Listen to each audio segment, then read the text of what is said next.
मैं जो बात कह रहा था वो अधूरी रह गई।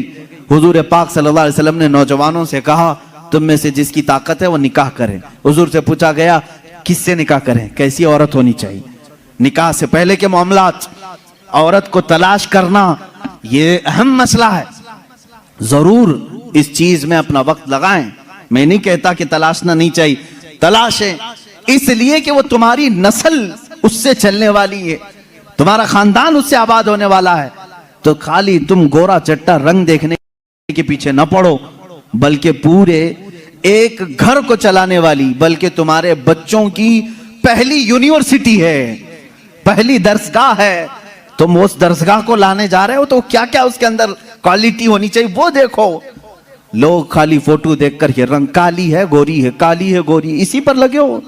हुजूर पाक सल्लल्लाहु ताला अलैहि वसल्लम ने फरमाया दुनिया में जो भी निकाह करता है उसके 4 मकसद में से एक होता है, या तो औरत का हुस्न जमाल देख के निकाह करता है, या औरत के पैसे देख करके करता है, बहुत मालदार है, बड़े बाप की बेटी है, सुनो ऐसे दामाद हो।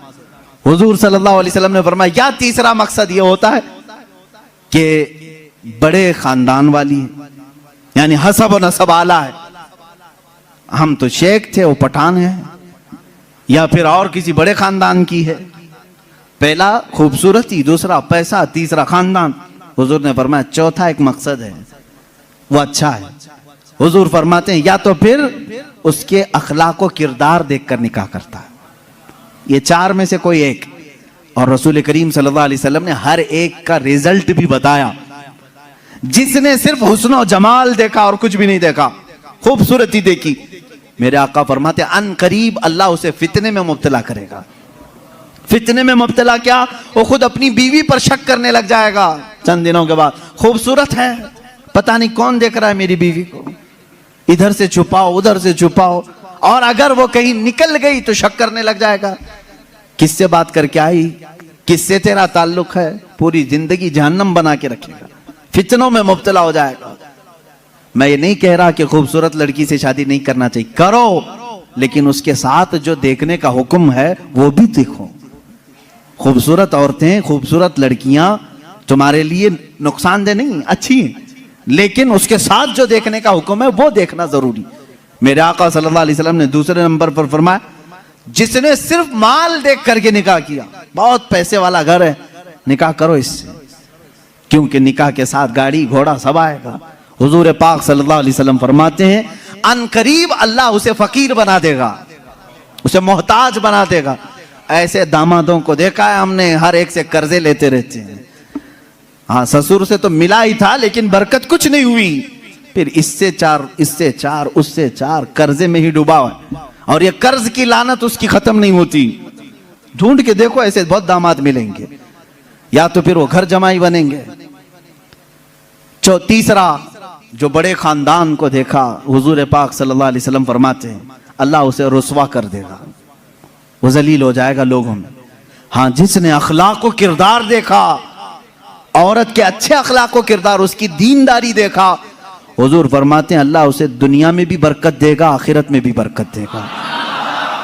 अब इसके साथ प्लस क्या है, नंबर 1 तुमने दीन देखा, अखलाक व किरदार देखा, उसके साथ हुस्न जमाल भी मिल गया तो बोनस है तुम्हारे लिए, साथ में मालदार भी मिली तो भी प्लस पॉइंट है, बड़े खानदान वाली भी मिली तो और अच्छा है, सोने पे सुहागा है। हाँ, लेकिन नंबर 1 सबसे पहली चीज उसकी दीनदारी। तुम्हारे घर की औरतों को जब भेजो किसी लड़की को देखने के लिए, सिखा करके भेजो, जाते ही ये ना पूछें क्या क्या पकाना आता है, क्या क्या सिलना आता है, एम्ब्रॉयडरी आती है कि नहीं आती है, ये नहीं, सबसे पहला सवाल करो कि कुरान कितना पढ़ा है, कुरान पाक तजवीद के साथ जानती है नहीं। पहला सवाल करो अपनी बहुओं से, उन सासों के लिए मैं कह रहा हूं, कढ़ाई लिखाई और सिलाई ये पूछना बाद की बात है, पहली चीज उसका दीन पूछो। और उसके बाद मेरे अजीजों, हम सब के लिए सबसे पहला सवाल ये है, उस खातून से ये पूछो कि अहले सुन्नत व जमात से क्या ताल्लुक है। औरतों की तरफ से मर्द के घर जाएं तो भी ये सवाल हो, इसलिए कि ये इश्क़ मुस्तफा की जड़ है। और जहां जड़ खराब हो तो फल नहीं आ सकते। ये सबसे पहला सवाल है कि उसके घर में दीने मुस्तफा कितना है, इश्क़े मुस्तफा कितना है। ये सबसे पहली चीज। अब याद रखना, जिस खातून को इस सवाल के साथ तुम लाए हो, उसकी जिंदगी पूरी अल्लाह रब्बुल इज्जत की जिम्मे करम पर है। फिर औलाद अल्लाह के जिम्मे करम पर है। हुस्न जमाल के साथ अल्लाह तुम्हें बाअखलाक औलाद अता करेगा, बाअखलाक औलाद अता करेगा। लेकिन ये तरीका शादियों का इस तरह से रखो, अगर लोगों को ये मालूम हो जाए ना, आज तुमने रिवाज बना लिया, लड़कियों को देखने आने से पहले सबसे पहले लड़के की अम्मा यही सवाल कर रही है, लड़के की बहन यही सवाल कर रही है, कुरान कितना पढ़ा है, तजवीद कितना पढ़ा है। 2-4 घरों में ये होने लग जाए तो देखो लड़कियों को सबसे पहले अब कुरान पढ़ाना शुरू कर देंगे। क्यों? सबको मालूम है नहीं पढ़ाएंगे शादी नहीं होगी। आज ये एम्ब्रॉयडरी क्यों करा रही हैं? इसलिए कि सवाल तुम पहले यही कर रहे हो, सिलाई आती है कि नहीं। सब लड़कियां सिलाई क्लास में क्यों जा रही?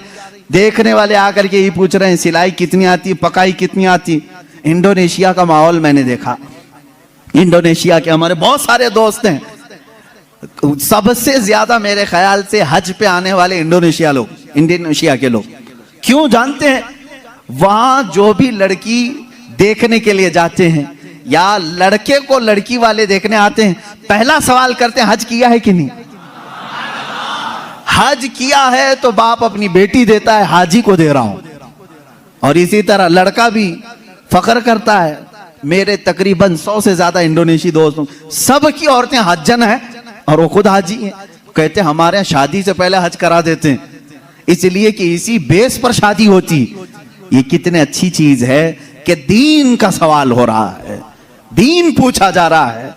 हाँ, ये तो तुमने लड़कियों से जाकर के घरों में पूछा, कढ़ाई आती है, सिलाई आती है, पकाई आती है। और यही सवाल लड़की के घर वाले जब लड़के पर के पास आते हैं, क्या करते हैं? कौन सी ऑफिस में काम कर रहा है, परमानेंट जॉब है कि प्राइवेट जॉब है, कैसी जॉब है, ये सब सवालात तो है ही। लेकिन धीमे धीमे प्रॉपर्टी भी पूछते हैं, कहां कहां है, कितनी जायदाद है। खुद डायरेक्ट ना पूछें तो किसी से पूछवा लें, बाप की कितनी जायदाद है। ये सवालात हैं। इन बेसिस पर, इन बुनियादों पर जब शादियां होंगी तो खुरापात नहीं तो और क्या होगा। इस्लाम की जो मुकद्दस शादियां थी वो किस बुनियाद पर होती थी जानते? एक वाकया मैं सुनाता हूं तुम्हें। शाह किरमान बड़े बुजुर्ग हैं, बड़े साहब कश बुजुर्ग किरमान के, उनके मुतालिक ये रिवायत है। वो मालदार भी थे, अपने वतन के सरदार भी थे। एक दिन मस्जिद में आए, देखा एक नौजवान है, सीधा साधा है, मस्जिद में बैठा है, एहतिकाफ में लगा है, नमाजों में। रात को देखा आपने आकर के कुरान पढ़ रहा है, उसको ऑब्जर्व करते रहे। तीसरे दिन आपने आकर उससे पूछा कि बेटा तुम कहां से आए हो, कहां है तुम्हारा घर? कहा बस ये झोपड़ी है। एक छप्पर डाल करके झोपड़ी रखा था। क्या मकसद है? कहा अल्लाह को राजी करना है, बस अल्लाह राजी हो जाए, मैं इसके लिए दिन रात मेहनत कर रहा हूं। शाह किरमान ने पूछा तेरे घर वाले शादी वगैरह? कहा नहीं, मुझे कौन शादी करके देगा, मैं फकीर आदमी हूं, मैंने सोचा भी नहीं। शाह किरमान की बड़ी हसीन और जमील बेटी थी, उनके निकाह के पैगामात शहजादों से आए थे, आपने दिया नहीं था बेटी को। शाह किरमान ने कहा मेरी बेटी है, क्या मैं तुझसे निकाह कर दूं? उसने कहा आप बड़ा रिस्क उठा रहे हो, मेरे पास क्या है, मैं दिन भर थोड़ी मेहनत करता हूं, थोड़ा खाने पीने का मिल जाए उसी पर मैं गुजारा करता हूं, बाकी मैं अल्लाह के लिए वक्त निकाल लेता हूं, इतना कमाता हूं जितना खाने के लिए हो जाता है बस। शाह किरमान ने कहा मैं राजी हूं। उसने कहा फिर सोच लें, आप मेरा घर देख लें। कहा मैं तुझे देख लिया बस काफी, घर कहां है तेरा वो नहीं। अपनी बेटी से जाकर के कहा एक हसीन शहजादा मैंने तेरे लिए ढूंढ लिया। बेटी भी ऐसी नहीं कि चंचल हो, हुस्न की परी हो तो नाटक और नखरे आ जाए ना, शाह किरमान की बेटी थी। कहा बाबा जान आपने जो फैसला किया वो बिल्कुल सही होगा। कहां घर है? कहा झोपड़ी में है एक, बस जो फड़ लगा करके दरख्तों के एक झोपड़ी बनाया हुआ है। ये शाह किरमान की बेटी वक्त के फरमा रवा वहां के सरदार और हाकिम की बेटी तैयार है। आपने जरूर उस नौजवान में कोई तकवा देखा होगा। कहा मगरिब में आए, मस्जिद में निकाह हो गया, मस्जिद में निकाह हो गया और दूल्हे से कहा आजा अपने घर, हमारे घर खाना खा ले और अपनी दुल्हन को लेकर अपने घर चला। निहायत सादगी से शादी हुई। दूल्हे की तरफ से कोई नहीं, मस्जिद के जो नमाजी थे वही आए, दुल्हन के घर पहुंचे। शाह किरमान की बेटी के यहां दावत हुई। रात को दुल्हन को लेकर ये आए झोपड़ी में। झोपड़ी में सिर्फ एक बिस्तरा लगा था, पर्दे का दरवाजा था, पर्दा गिराया और एक सुराही पानी की रखी हुई है, जिसमें मटका जिसको कहें आप, उस पर एक आधी रोटी रखी हुई है सूखी। खातून आई, सबसे पहले पूरी झोपड़ी को देखती रही और उसके बाद पूछी ये रोटी किस चीज की है। कहा आज कमाई के लिए नहीं गया, आज शादी थी तो आज आधी रोटी खाया हूं, कल के लिए इसको रखा हूं, आधी रोटी बचा कर कल के लिए रखा हूं। वो रोने लगी। खातून कहती मुझे लगता है मेरे बाप ने गलत फैसला किया, मैंने तेरी बड़ी तारीफ सुनी थी। वो नौजवान कहता है मुझे मालूम था बड़े घर की औरतें हमारे साथ कैसे रह सकती हैं, तुम बड़े बाप की बेटी हो। वो शहजादी कहने लगी ना, बड़े बाप की बेटी बड़े घर की तमन्ना नहीं कर रही है, मुझे मेरे बाप ने कनाअत और तवक्कुल सिखाया है अल्लाह की जात पर। मुझे इस बात का एहसास हो रहा है कि मेरा निकाह मेरे बाप ने उस शोहर के साथ किया जो आज खा करके कल के लिए बचा रहा है। क्या तेरा इतना यकीन नहीं जो आज आधी रोटी दे सकता है वो कल भी तेरा रिस्क देगा? तवक्कुल तेरा क्यों नहीं अल्लाह की जात पर कि आज जो तुझे खिलाया वो कल भी खिलाएगा? तूने बचा करके इस तरह रखा तो मुझे एहसास हुआ।